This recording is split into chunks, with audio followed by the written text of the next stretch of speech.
So if all the audio visuals are working, we have Peter Kokelaar, our Murchison medalist. I've lost him. Oh, there you are. Sorry, Peter. Can we prevail upon you to extend your talk just a little? Thank you. Okay, well, it's usually told us to shut up and sit down, but for once I've been asked to extend it momentarily. I was asked to talk a little bit about a few recent research highlights.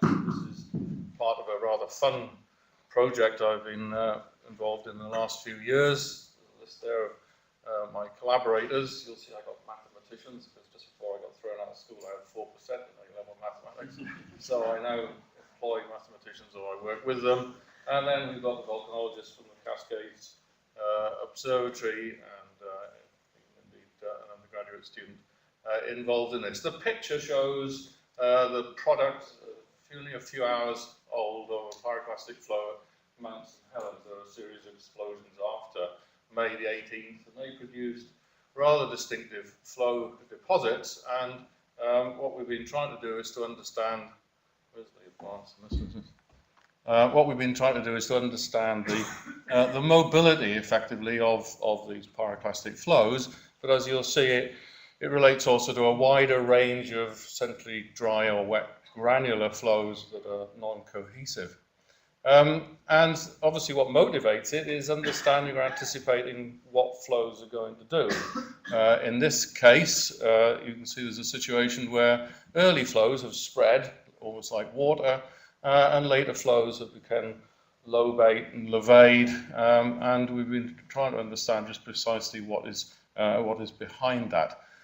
This talk is going to focus, in a sense, on the lobate, levade flows. We can deal with those a little more readily. We don't quite understand the others, as you'll see. What's quite remarkable about these lobate flows is that they show remarkable mobility. They can go for kilometers on slopes as low as 1 or 2 degrees. And it hasn't been entirely clear on just exactly how they do that.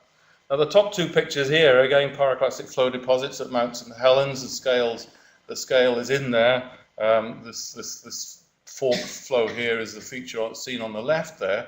Remarkably persistent, actually quite thin flows that will travel long distances down very low slopes. And here, again, this is a debris flow. It's traveling quite a long distance along a road.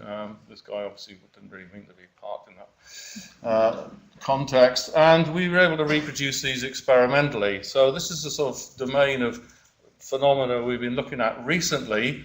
They're rather characterized by these blocky lobate snouts and levays, but that actually hides quite a lot of what's going on inside them, and that's what we've been investigating in the main. Now, central to understanding these flows, obviously in nature they tend to be polydispersed, a wide range of particle sizes, shapes, and frictions. We have to simplify.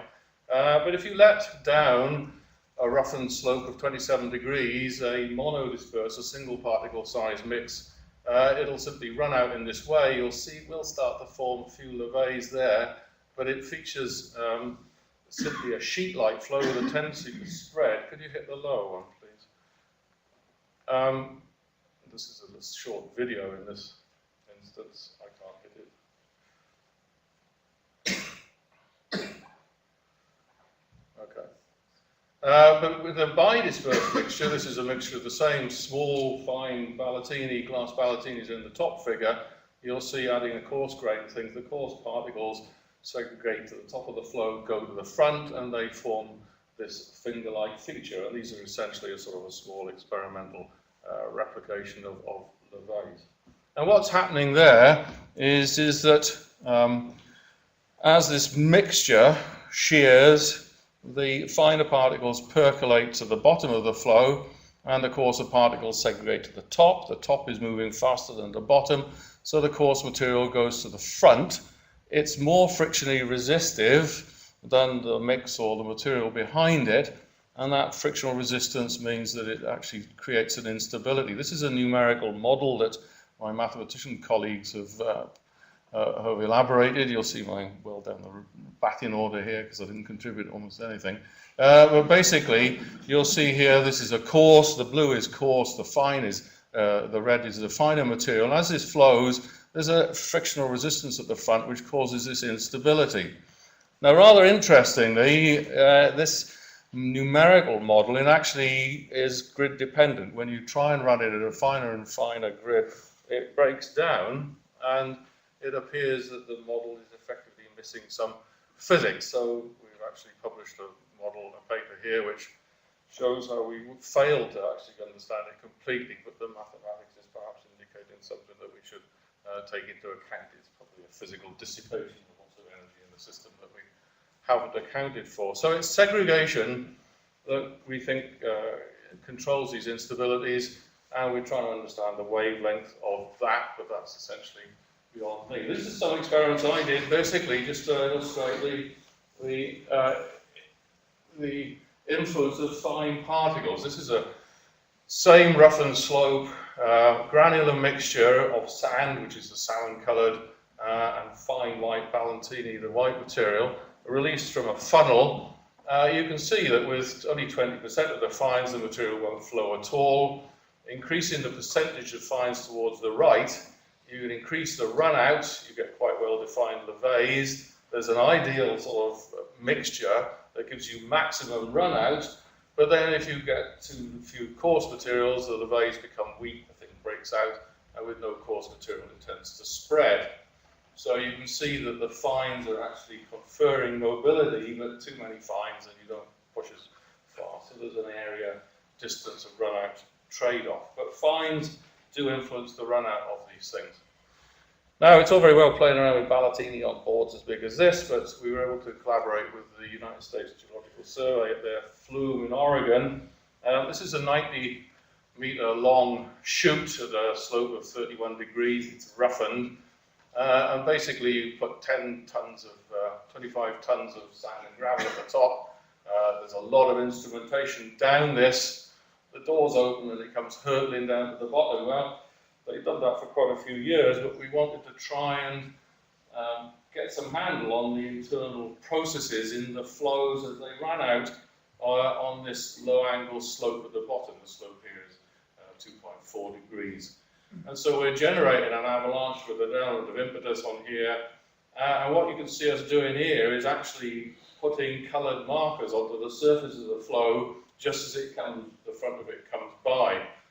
It's slightly alarming because there's a shrapnel spray of small pebbles that are bouncing ahead of the flow as it hurtles down the slope here. And somebody has to stick your head out and see when it's just going by and then drop these coloured particles on the top. They're in a sort of an order, and then basically we get the pattern of what's happened on the surface of the flow. We also put a patch of white, painted white pebbles on the ground in front of this to see what might happen to coarse particles that are overrun. So there's the experimental setup, 1600 neatly arranged cubes. I think PhD students do that, it takes 2 professors. And 2 professors at the risk of lives shoveling this thing on with the immaculate timing as the flow rushes through. There's the deposit, it's a nicely formed, free flow, pebbles segregated to the tops, the sides, slightly bulbous head region, well-formed levées, and this mess of coloured particles and white pebbles that are completely buried underneath. That's the sort of fun bit. It takes a few days to set these up. It's all over in a few seconds. The bit that isn't fun is trying to find all your particles again. And obviously I didn't take this photograph because this is myself there. There's a spoon, or a small trowel actually. You'd think that a PhD student would be capable of finding white pebbles in a pile of muck. Well, no. Basically, he's a mathematician and he managed to stay out of sight. Basically, to find all the pebbles where they'd actually gone to. So we published a paper as a result of that exercise, but that was essentially to track what happened to the large particles. We understand that the levées are formed, but we haven't fully understood just exactly what happened there. Could you run this is a vid again. So photographing this from overhead, you can see that the particles that we placed on in order are actually traversing towards the front. We've got a particle tracking program to map all those. And that basically then forms the set of data that we use to analyse these. Now there's a sort of a trick here in terms of visualising what's going on at the front of these flows, and that is, instead of doing it as you would see it going by on the ground, is to do it in a reference frame moving with the front of the flow. You can then sort of see that if you track everything in relation to the front, what happens behind, you can see the instance or the duration of which it's actually behaving in a steady fashion. Everything is doing the same thing through a period of time. So we were able to establish, by doing this in a frontal reference frame, we were able to establish basically that we had steady conditions and that essentially the levays form steadily at the same rate as the flow advances, a bit from the back of the head. We're defining the creation of the levays from the back of the flow head, and they advance at the same rate, 2 meters a second in this case, as the flow front. Now obviously that's telling you what's going on at the surface. You can infer to some extent the patterns on the surface as to what must be going on in 3D, but in order to try and understand the 3D processes, we also analyse the granulometry in this. Now, this is a bit subtle, I don't want to dwell on it for too long, but basically I've used a normalised granulometry here. We have a granulometry of whatever's up in the hopper at the top, where we let it go. We then sampled the deposit from the sides and towards the axis and at 3 different levels, and basically divided or compared those granulometries with what you start with. And basically, for example, coarse gravels on the right, silts on the left, enriched is up, depleted is down. So you can see the material at the front, as you'd anticipate, is relatively enriched in coarse particles. That's what you see, and it's depleted in fine particles. And I don't dwell on this at all, but that's what this diagram tells us about, and it enables us to see to some extent what must have gone on in 3D. Now I hope there'll be asking any questions about this, because I couldn't do it, I'll be a little author on this paper.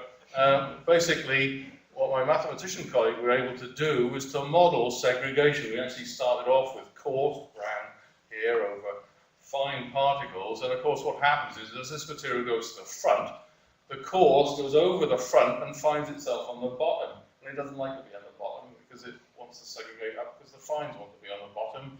And there's a segregation, a breaking size segregation cell in the front of this. And of course what we're able to do is to test that against those data, the granulometric data, and I'll elaborate it also without showing the weaknesses in it. I can show you that this is the coarse material we actually do find in the front, fines depleted, this is this domain, and so on back along the axis of the flow. These are different depths in the deposit, so many meters back from the front of the flow, and these data are to some extent consistent with this model. This model isn't actually deposited. And of course, what one needs to think is what's happening in 3D.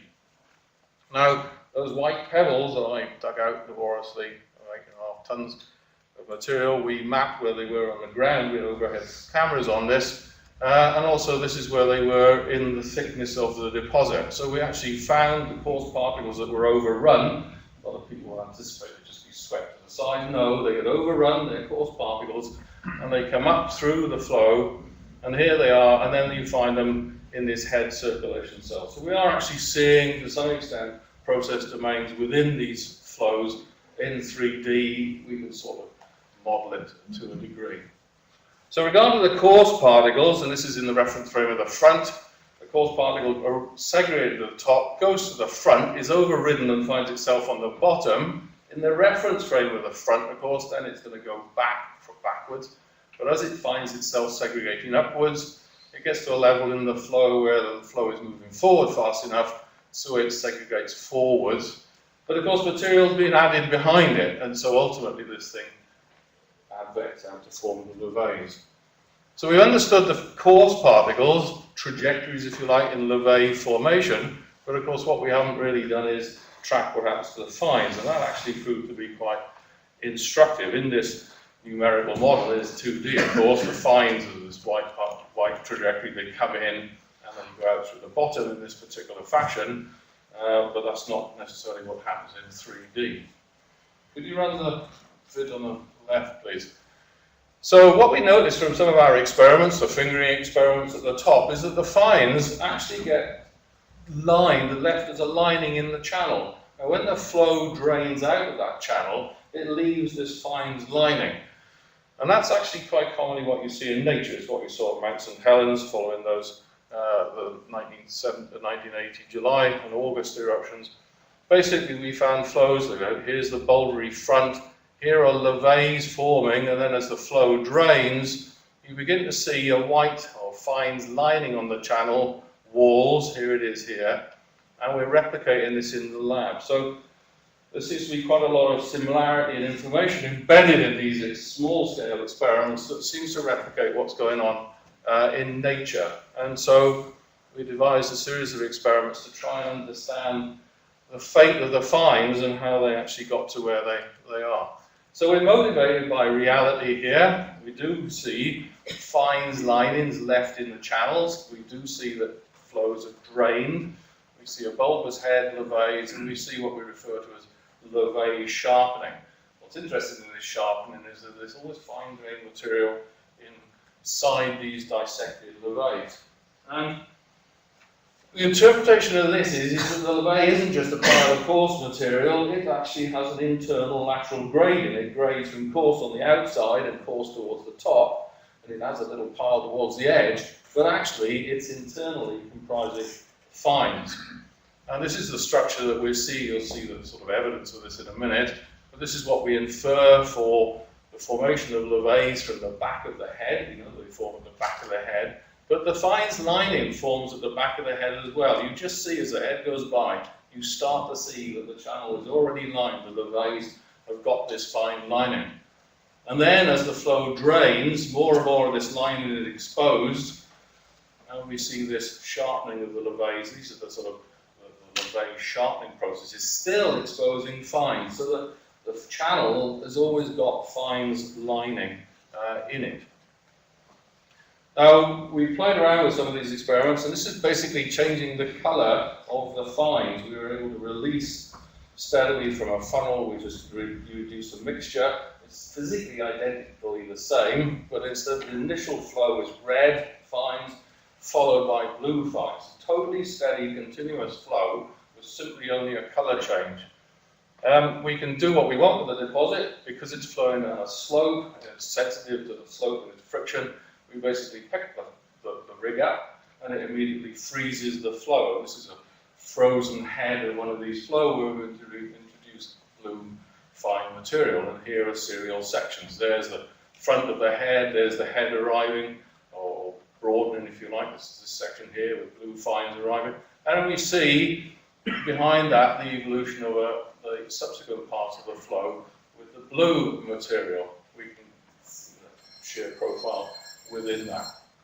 Basically, what it's showing us is that the flow, initially all red, produces these red levées, and it conditions the floor to have red fines lining as well.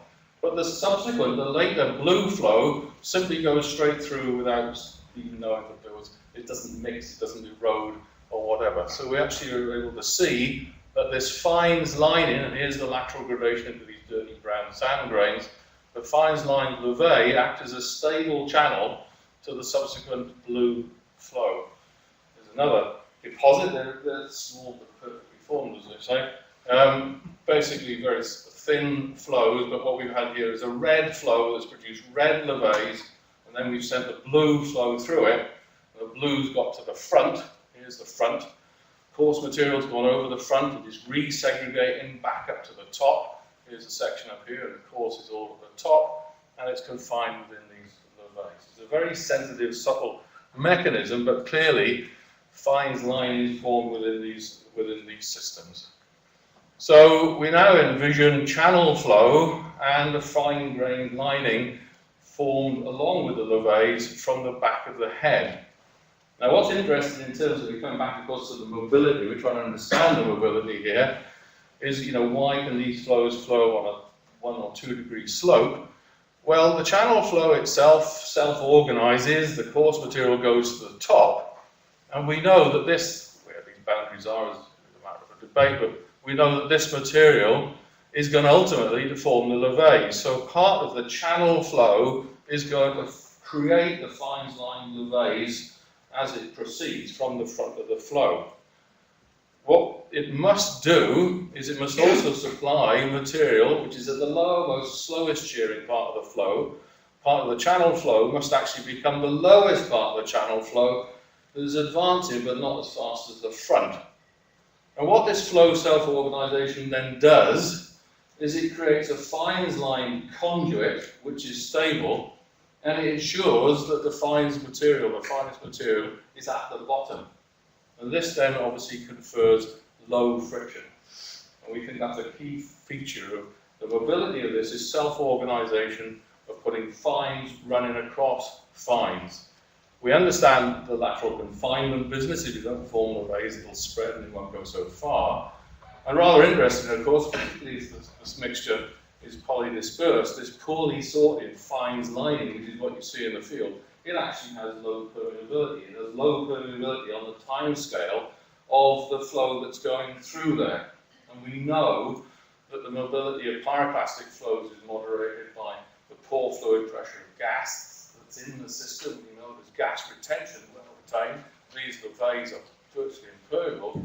And similarly for debris flows, water pressure is also important in here. So we think that lateral confinement, low permeability and low friction are all conferred by this process that develops from the front of the flow. So the entire flow is depositing its material at the front, propagating, it's not depositing anywhere else. So channels with fine lining form from the flow head, which is the only site of deposition doing steady flow, and the flow forms its own conduit. Now, I'm quite a fan of Wallace and Gromit, but I always remember in The Wrong Trousers, Gromit was trying to catch up with a penguin on this railway, and he basically was hurtling around the living room, where it was, having to lay the track in front of him as he hurtled around and under the kitchen table, etc. And that sort of suggested to me that this is a form of Gromit flow that we've been working. I thought of publishing it that way, but I can't get any response from Hardman Publications. Finally, and this is the bit I had in reserve, but I'll throw it in now, there's a few slides. I mean, obviously, to some extent, we're also, my preference in some ways is to work in the field. These are the deposits we're working on. These are the deposits resting on top of the May 18th Ignimbrite. Here are channeled and spready flows. This is a sort of, what are these low bay things, 250 meters long. So we're collaborating at the moment to work on this. We've got another NERC research grant to do so. USGS are involved with us. And now I can get my own back on the mathematicians because they can do the dirty work and do all the sieving and density measurements and so on, while we go and measure sections down in the canyons. Of course, now we have the benefit of 30 plus years of erosional incision. The deposits are actually exposed in cross sections, so we're getting quite a lot of information out of the field. We were able to look in the channels, as we were sort of researching in nature, to see what the granulometry is. We hadn't anticipated this. You know, you tell a research assistant or a student helper, dig a trench across this channel. What did he do? He hits a 2-ton boulder right in the middle of the channel. So we now understand a bit about bed load. But the interesting thing about the granulometry here is that what is actually segregating in nature is just the particles that are over 6 centimeters. The rest of the material, ostensibly, doesn't seem to segregate a whole lot. Now, in regard to the spready versus loamy questions, it seemed reasonable that perhaps because these explosions initiate to blow out a dense lava plug or dome, it was a dome in 2 cases, and just plug in a conduit in another, you'd anticipate that perhaps the first stuff to avalanche out would be denser. And perhaps that material, the dense, large particles, couldn't form levées. It was a nice hypothesis, and was publicly admitted, slayed by an ugly fact, that when we measured the density of something like 866 large particles, there is no consistent relationship between large particle density and the tendency of the flow to spread and to lobe. So we think we've sort of cracked it a little bit with regard to the progress across very low slopes of the loamy forms, slow frictional flows forming these conduits of which are highly efficient for transfer of material to the flow front. We don't quite understand the spready things. They're probably more fluidized, and it may be an artifact of mass flux. There's plenty to go back and do, which I think is good, because I quite like it. Thanks very much.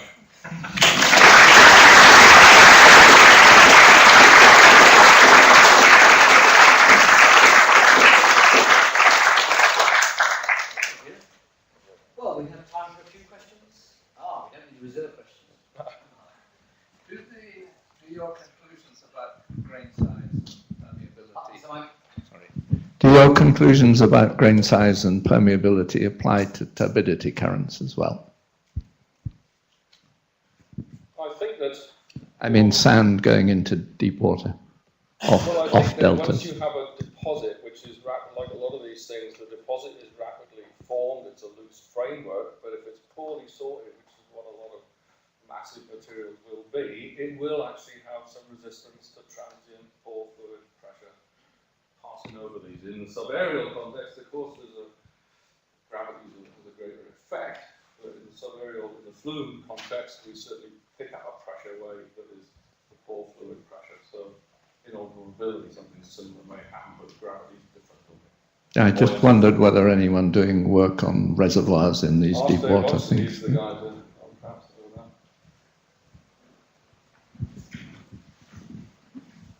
I've lost track of this.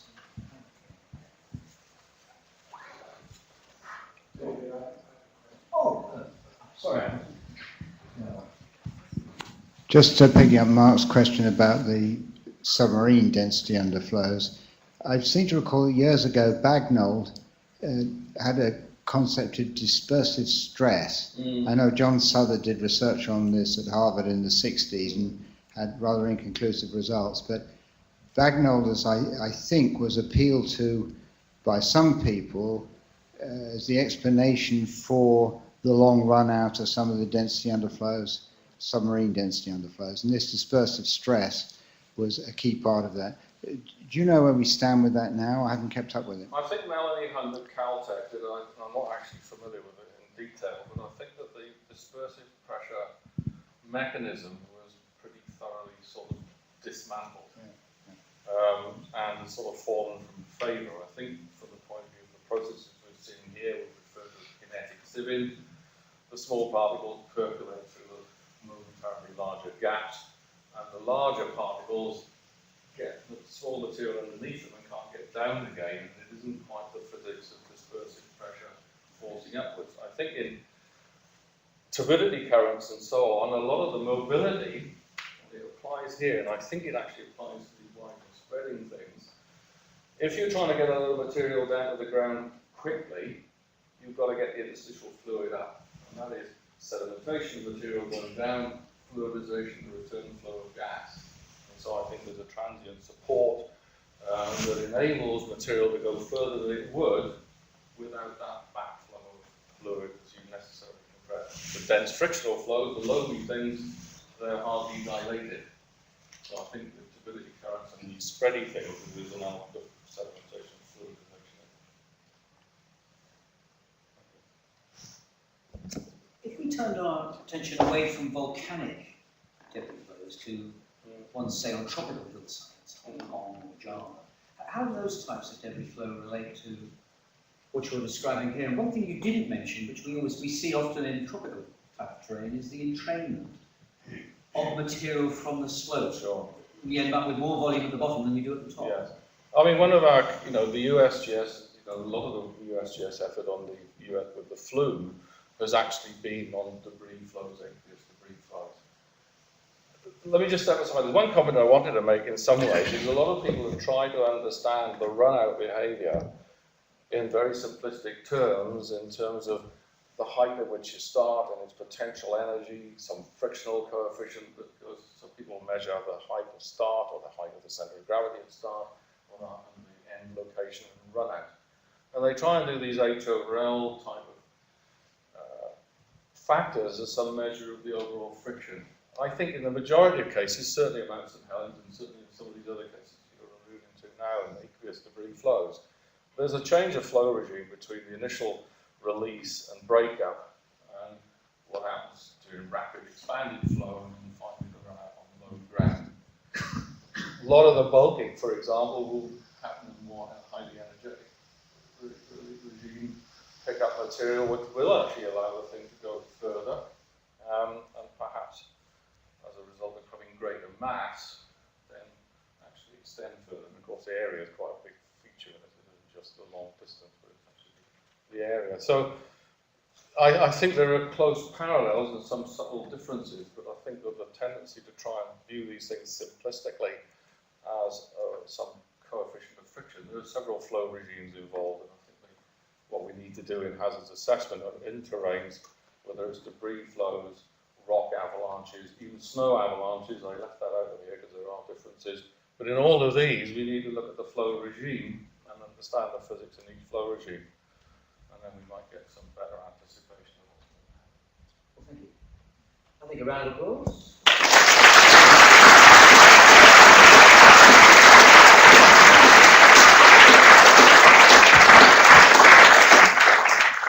Well, I'm pleased to report it's tea time.